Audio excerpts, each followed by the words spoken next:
I don't know if you can hear that, but that's the air raid sirens going off, and it's just remarkable. Nobody seems to care. Not even the pigeons. I'm outside my hotel having morning coffee, and last night there were long air raid sirens and a brief power cut, which, you know, again, no one seemed to take any notice of. They've told me that they've put me in the drone-friendly side of the hotel, which I thought was rather sweet of them. Doesn't say much for the other side of the hotel, and less optimistically, they told me that if it was a missile as opposed to a drone, it wouldn't matter which side of the hotel I was sleeping. So, yeah, all very strange. Looking at the burned out tanks and armoured cars in Kiev yesterday made me think of my father, and undoubtedly one of the motivations for me wanting to come here. He passed 30 years ago, in the year my daughter was born, ironically. But he served in the Second World War for 6 years.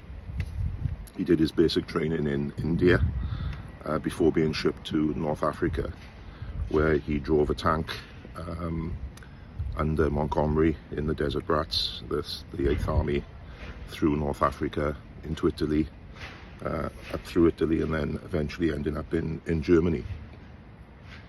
Now, he never talked and would never talk about his role in the war, but he did talk a lot about the war.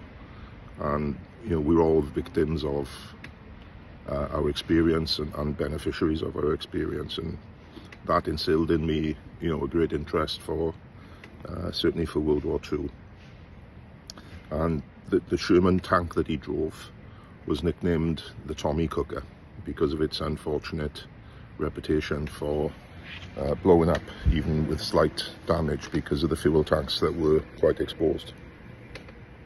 Now, he never talked about his role, but I did meet an old guy in the Queen's Hotel, a very famous pub in Swansea, one evening. I just called in for a pint on my own.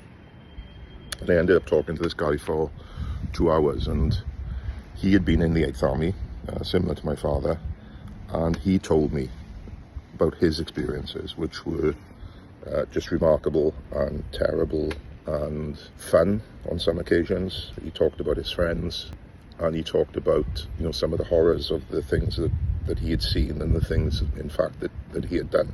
And we talked for about two hours, and that gave me some insight.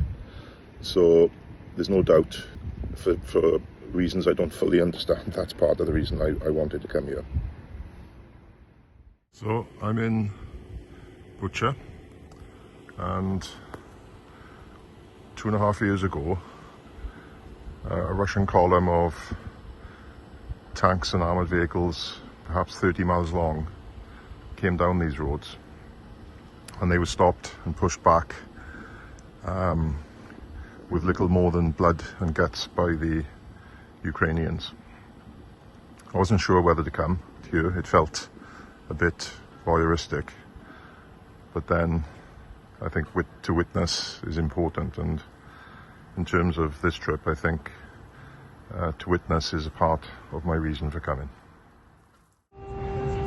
Every time I sit down for a quiet cup of coffee or to enjoy a pint, the bloody air raid sirens go off. But as usual, everyone else just keeps calm and carries on. Incredible.